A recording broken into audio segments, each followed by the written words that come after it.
പെരുവന്നൂർ bank തട്ടിപ്പ് കേസിൽ മുഖ്യപ്രതി പി കിരണിന് ജാമ്യമില്ല. ജാമ്യാപേക്ഷ കല്ലൂർ PMLA കോടതി തള്ളി. നേരത്തെ ഇടക്കാല ജാമ്യാപേക്ഷയും കോടതി തള്ളിയിരുന്നു.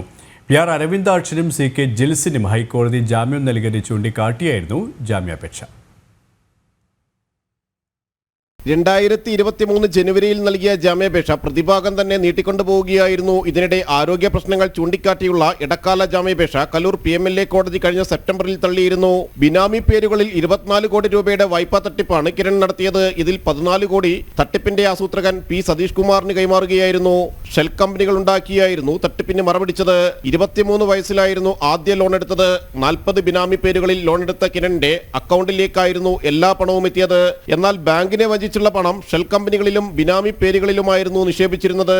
പ്രതികളിൽ മറ്റു പലരുടെയും സ്വത്തുവകകൾ കണ്ടുകെട്ടിയപ്പോൾ കിരണിന്റെ പേരിലുള്ള സ്വത്തുക്കൾ ഇഡിക്ക് കണ്ടെത്താൻ കഴിഞ്ഞിരുന്നില്ല.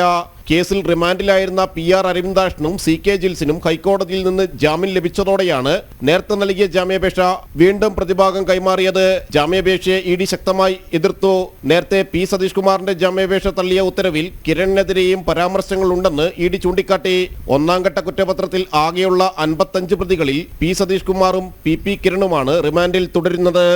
ജനം, കൊച്ചി.